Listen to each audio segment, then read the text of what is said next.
grabe. Ang sakit ng sugat ko, mga bi. Ayan o, kitang-kita nyo naman. Ang sugatan. O, diba? Dahil yan dito, kasi sobrang sikip kasi nung daanan.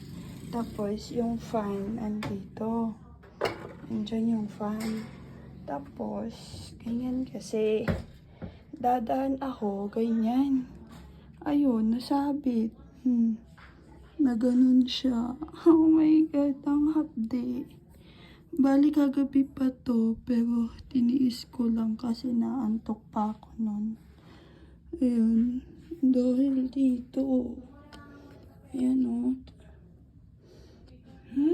Sinugot mo yung nananahimik kong ano no? Sakit pa man din. Hanggang ngayon, naramdam ko pa rin yung pagkahapdi. Ayan o. Na parang kahapon lang mga abay okay pa naman. Ayan, fliniflex ko pa nga no, di ba?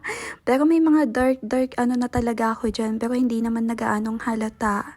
Tapos eto ngayon, Diyos ko, Lord, ano ba? Ang sakit. Oh my God, pigilan niyo ako. Nagising nga po kasi ako ng madaling araw dahil nga po ako'y napaihi.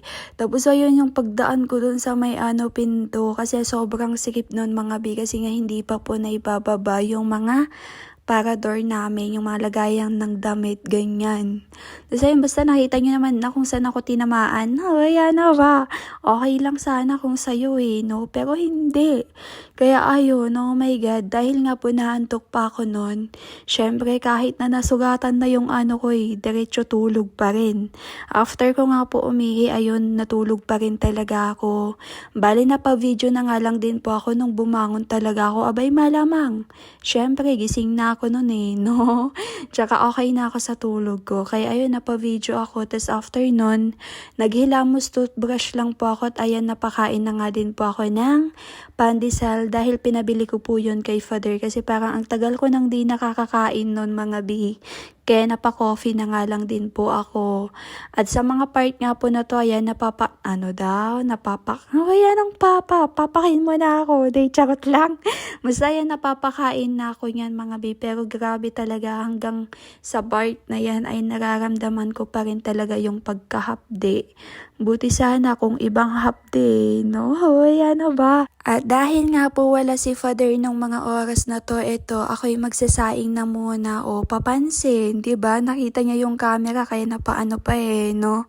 Bale, ako na nga din po muna yung napasaing. Gawa nga po yung kapatid ko naman ay nagluluto na siya mga bi. Pero wala, ilalagay ko lang naman yan sa tapos siya na bahala. Ganon lang. Tas ayan, napaduyan na nga lang din po muna ako dito. O, diba? Tamang duyan lang. Tas maya-maya bigla nang dumating si Father. Ayan, may binili siya na pang merienda. Kaya ayan, kakain na ako mamaya.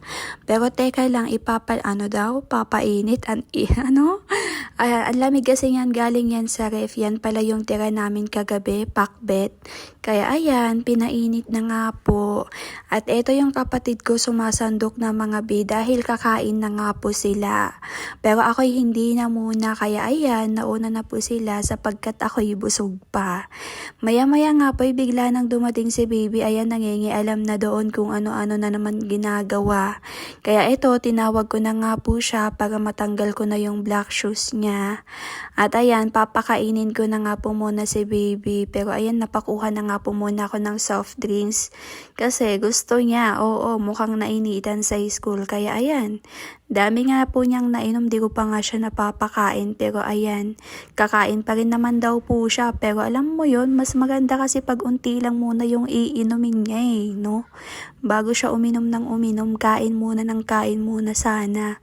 Kaya unti lang yung nakakain niya Habang pinapakain ko nga po siya dito, ay napansin ko dito yung mga halaman na halos mamatay na. Pero yung, pero yung iba'y lumalaban naman, nabubuhay pa.